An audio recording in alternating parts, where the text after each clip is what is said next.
Hey y'all, it's Mama TPG with One Love, One Light Tarot. Welcome to your reading. So I'm going to use the same cards I used yesterday. We're going to start with an archetype. We're going to do all the wild unknown cards.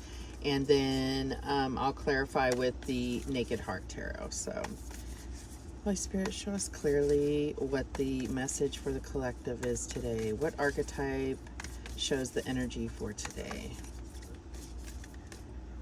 And these are timeless readings. Whenever you come to this reading, it's the right time for you. Okay. And we have the Desert, number 37. Ooh, that number be haunting me. I don't know why I always get... I haven't gotten this card before, but in other oracles, 37 just seems to keep coming out. And then at the bottom of the deck, we have... wow, 36. And these have been thoroughly shuffled, so the Forest. All right, so let's go ahead and listen to what the Desert is. 37.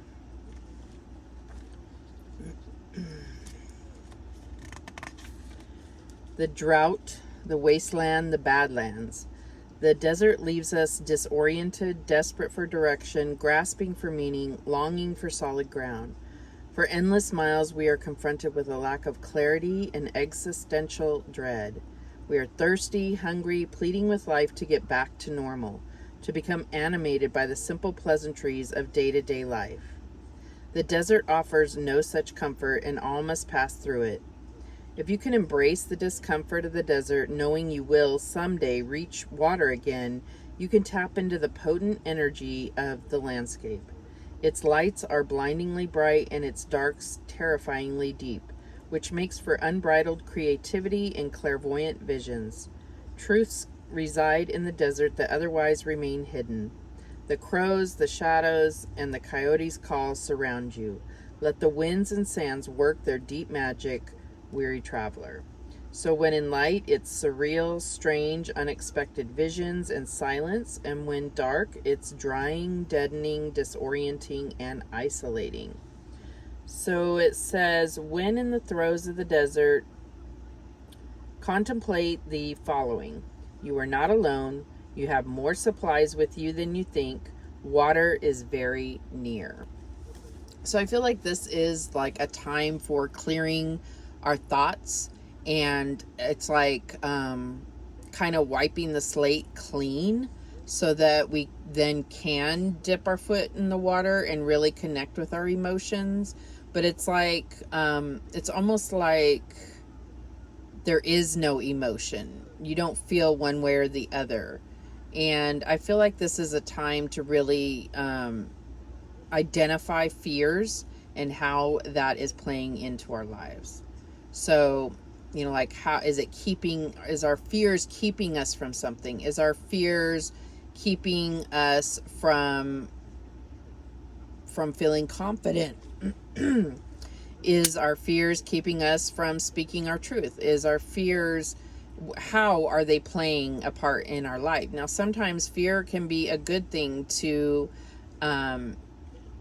overcome, in a sense, like, you know, you may be afraid, but you still take a leap of faith.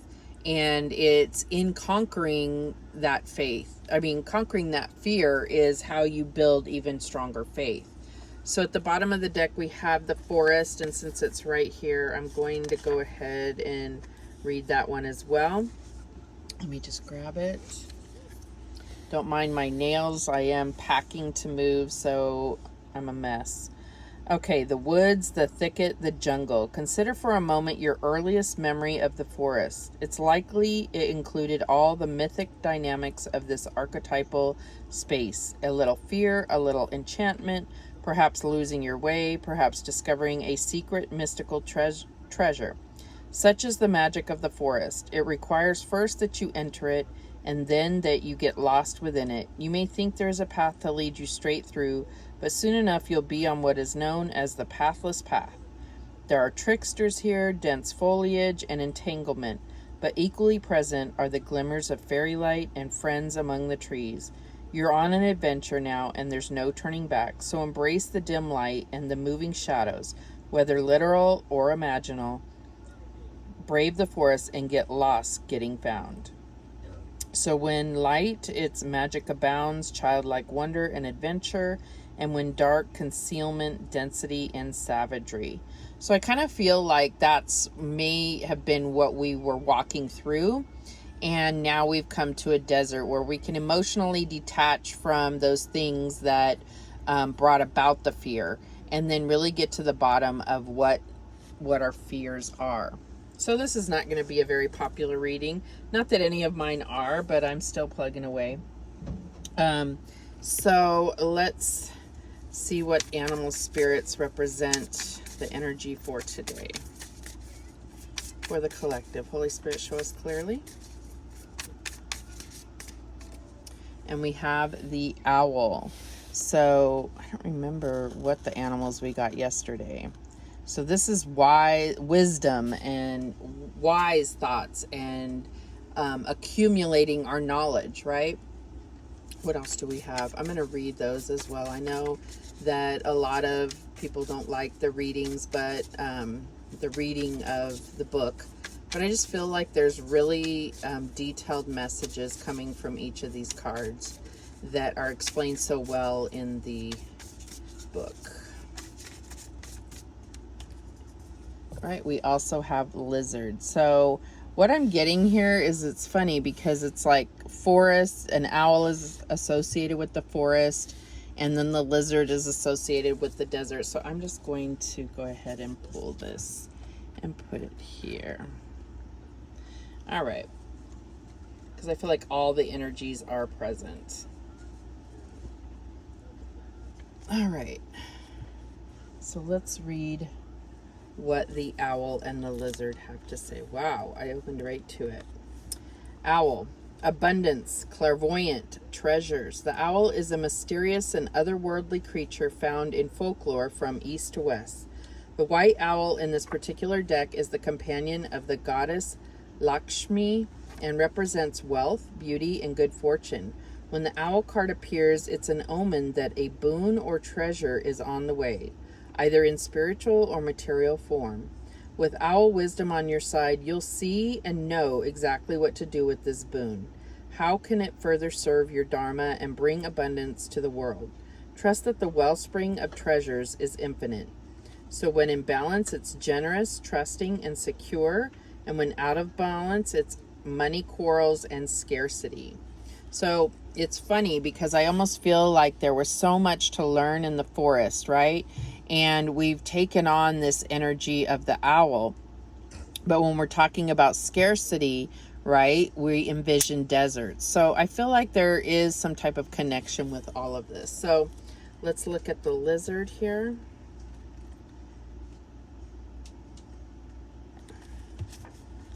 All right. So lizard, instinctual, sensitive to the subtle, and a dreamer. The lizard is an expert in the realm of sensory perception. It's as if it has a sixth sense. The lizard hears what is yet to be spoken and sees what is yet to manifest. Although this is an amazing gift, it can easily wear the lizard down. Big crowds, lots of travel, or overstimulation will drain a lizard of their magical essence.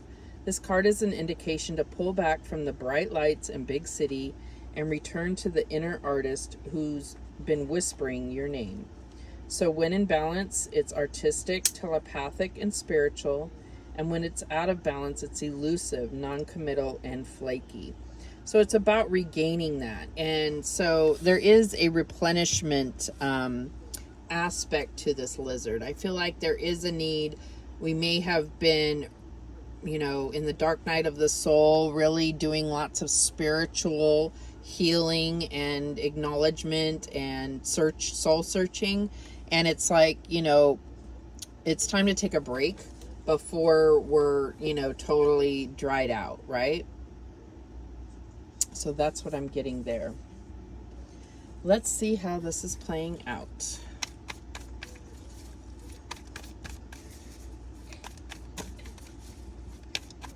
What is the recent past energy here for the collective in regards to this forest and the desert with the owl and lizard? Okay, there we go. And we have the Father of Swords, which is a owl as well. So there's definitely some type of air energy here. We have fire and air. And then I'm getting earth with both of these. All right, so what else do we have? What's the current energy? And we have strength.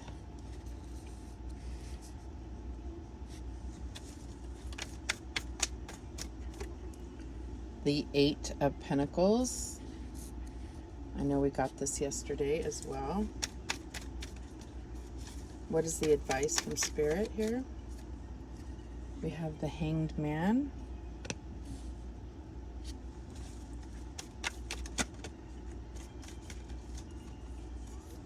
We have the Nine of Swords. The bottom of the deck, we have the Seven of Wands. So I do feel like this is representing, I know the Seven of Wands doesn't normally represent dark night of the soul, but it's really looking at all the, you know, wounds and issues that you have buried deep and bringing light to them, which is the dark night of the soul. So I really feel like you've been on this journey, going through, trying to, you know, at least bring light to some of the darkest parts of yourself. And I feel like it's going to make your flame burn brighter, if that makes sense. You know, it's like, you know, I've said this before, like the soul journey is not for the faint of heart, because the further on the path you are, or however you want to look at it, because I don't think it's, you know, like a trail that you can just go up the mountain. It's kind of all over the place, and everybody does it differently. Everybody is on different parts of it, and so nobody is, you know, higher ascended than the next. But it's like the more that you uncover within, it almost seems like life becomes more difficult. But it's so much more enriched and diverse. Like, so if you picture a like an EKG, and it shows, you know, the heart rate going up and down, right? I feel like it makes extremes. If you looked at that as your life, it makes the highs high and the lowers even lower, right? So it is not for the faint of heart, but I feel like this is what the collective is going through. And again, I think I said this yesterday, that it's almost like things are going to get a little worse before they get better. So we start out with this Father of Swords. So this may be a conversation, a person. It could just be about being on this mission for truth within, or, you know, or in your environment. But because I really feel like this is a personal journey being represented here, I feel like this is you knowing that you want to get to the bottom of, you know, kind of who you are and why you are the way you are, if that makes sense. And so what this is doing is, as you reveal things, and as you reveal all the many things that you've been through, and you're still here to tell about it, it's building your strength. It's you recognizing that you've had victory on all of these things. So as it may reveal more and more dark parts of yourself, it's almost like it's still feeding you, what is the word I'm trying to say? Like, it's still building you up, because it's like you're understanding that you've conquered so much in your life. So it minimizes some of the things that you'll come across. I mean, it's big things. So say you're realizing that, you know, one conversation with a teacher when you were young may have seemed minimal, and it's had so much impact on you. But now it's like about those things, whether it was good or bad. I mean, there's no defining good or bad anymore, right? So I hope I'm getting my point across here. It's like, because I'll just tell you what Spirit is giving me. When I was in 6th grade, my teacher just said, why are you trying to cheat and copy someone else's paper when you're so good at math yourself? They should be cheating off of you. And just the little statement was so impactful to me. And I realized that by him saying that to me, that I just accepted it and realized that I was really good at math. And I don't know that I was really good at math. I think it was just his words told me I was really good at math.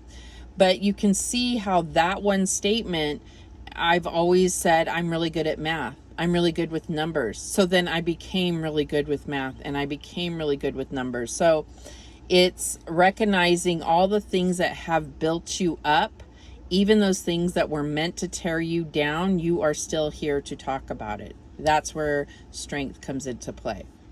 All right, so for the challenge here, we have the 8 of Pentacles, and this spider has used its creativity, its instinct to master this craft of building webs that are going to draw in the abundance it needs for itself and family. The other thing is, though, is because this is in the challenge position, I feel like there is, this is also about understanding that you could do more than what you consistently keep doing.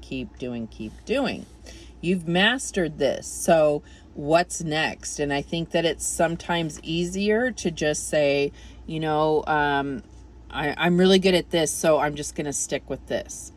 And this soul journey is not going to allow that to happen. I'll tell you that. It's like, okay, you've mastered this. Now what's next? Now, I'm not saying that you have to be this overachiever when it comes to your spiritual journey. All I'm saying is that you're going to want for more, because you're going to start having other things revealed to you that indicate spiritual gifts or talents that you haven't explored. As the advice here, we have the Hanged Man, and this can be about surrender.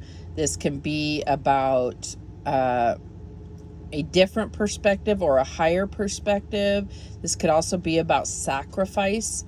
So what I'm getting here is that there is a little bit of a stuck feeling here, okay?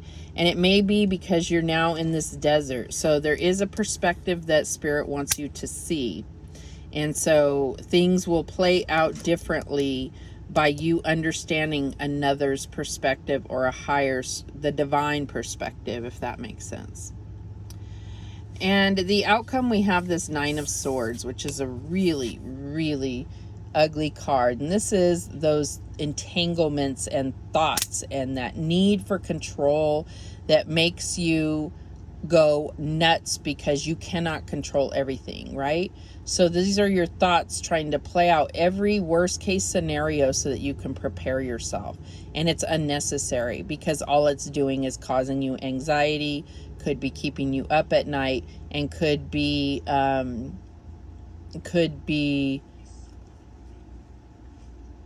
causing you anxiety attacks and so forth, nightmares. All right, so let's go ahead and clarify this. So why do we have the Father of Swords in the recent past? And we have the Chariot. So the Chariot is all about letting go and letting Spirit guide you towards your success, towards your victory. There are no reins. This is a different depiction of this, but it's like, here there's 2 horses, there's 2 heads on one horse. So they have to work together in order to get where they're going. So they have to trust that Spirit is guiding them, is setting the course for them. And so I feel like this is this King of Swords with the Chariot. This was really a need to move forward on this journey, knowing that you'll have victory, but also understanding that Spirit is guiding you towards the unknown, right? Like you don't, oh, I just hit my wind chime. You don't necessarily know where Spirit is taking you, but it's okay. Like you have to be, you know, this is another card of faith. So why do we have Strength here? And we have Justice. Okay, so what's funny is that in this deck, normally the Strength is number 8, and this deck it's number 11, and then we have Justice and it's number 11. So 1111, and I feel like this is significant to you, and I feel like it's different for each person as far as it's a type of initiation into the through the veil, if you will, in getting that first step into the spiritual realm that is not acknowledged by the entire world, right? We all are connected. This whole collective is the whole world, the whole universe. However, there are some that see this and there are some that do not. But what I'm getting here is when we talked about everything that you went through to build your strength is good, bad, and ugly, right? This is about karma, and this is about the scales balancing out. So this could, you know, again, I don't like to talk in terms of good and bad because we're all creating good and bad karma at all times. So this is a balancing of the scales, and we are getting that. We have Uranus going retrograde tomorrow. Well, today is the 18th, and I believe it's going retrograde on the 19th. This is a big deal. So this is what I'm getting here, is that the scales of karma will be balanced. All right. The universe always maintains balance. So, you know, it's like whenever, I don't know, this is a really good time to be alive. That's all I'm going to say. So we have the Eight of Pentacles as the challenge here. So why is that the challenge? And we have the Wheel of Fortune. So I feel like, you know, this is again a talking about karma and the wheels of fate and destiny. And so I feel like, you know, this is really letting you know that you've been putting in the work, if you have, and you're going to see the reward come through. But it might not be happening in the divine timing that you or in the timing you expect, and we need to release the need to control, right? Because we're thinking that we're not getting our reward when in actuality it's just not the right time, or it's coming, right? Don't try to box in the universe on time, because time is an illusion. So why is the Hangman here as the advice? And we have Death. So this is about total transformation. We have this butterfly here, and I feel like this is about creating this new perspective is going to put to end certain cycles. If you look at the top there, you see the cycles of the moon. So what I'm feeling like is this is really talking about seeing how the cycles are infinite, if you will. They will keep happening. It's up to you to let go of things that it's like you don't need to keep learning the same lesson. These are patterns that you need to end. And this is well, I just got sidetracked because having Death next to the Wheel of Fortune, I will put, you know, and this is not fear mongering or anything, just be very mindful when driving, because it can indicate obviously something terrible happening. So I'm not saying that it's going to happen. I'm just saying, you know, be mindful of that. Be extra careful driving. Death and the Hangman. I feel like getting this higher perspective is going to create opportunities for you to let go of a lot of things that have not been serving you.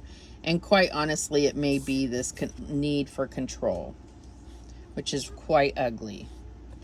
And we all have it in us to, even the most meek person is probably goes through tons of anxiety because they have this need to control, because they don't want to experience pain. Okay, this is all out of fear. The need to control is out of fear and wounding and not wanting to be hurt again. Okay, so why is this Nine of Swords here? And we have the High Priestess. So this is, you know, the need for control is because there's a lack of connection to your intuition. The High Priestess is very intuitive, and I feel like that is what Spirit is pointing you to. Instead of trying to control the situation or see every possible aspect, understanding the ways of the universe, which is, you know, can be considered a secret to many, but connecting to your intuition and just asking, you know, just letting go of the need to question God. Now, questioning others, that's different, but don't question God. If you feel a certain feeling, don't question God. You know, clear your mind and allow yourself to hear the messages that are guiding you by your angels, by God, by the universe. And at the bottom of the deck, we have the Three of Pentacles that is clarifying this Seven of Wands. So if we look at these together, it's very clear to me that basically this whole soul journey, you are not alone, even though it may appear so in the dark. But you are co-creating. You do have help to create and build the foundation of your beliefs as well as your life. Okay. So we did get the butterfly at the bottom of the deck over here. So I definitely see this whole entire thing creating this huge transformation. And I feel like there's a need to really focus on transforming the way that you think about yourself. Your understanding of karma is something that you need to study on. Karma is not a bitch, okay? Let's put that clearly. Karma, we are all consistently creating good karma and bad karma, if we're going to say good or bad. So being mindful of every action has a reaction. And if you break it down to even the smallest of things, then you'll know why they call the butterfly transformation or the butterfly effect. It's more than just the flap of wings. Understand that. Understand that your transformation creates change in the world as well. Okay, and at the bottom of the deck for the archetypes, we had the Kiss. And I feel like this is really about, if you look at these two cards together, I feel like you're going through the desert and it's your one hand, but you will come out with connection, or it's going to create a stable foundation to draw in connection. And at the very least, you're connecting with yourself and you're connecting with God, and this is how you know you're not alone. So those are the messages that came through for today. I know it's deep. I will put these cards away. I don't know if I'll do reading tomorrow because I'm not really sure about my moving schedule, because I am moving, but I will get to you as soon as possible. I know I don't have a whole lot of viewers, but I really enjoy doing these readings for you on the daily. So please like, share, and subscribe. Thank you so much for watching. I do appreciate it. And remember, the universe has your back, and so do I. Take care.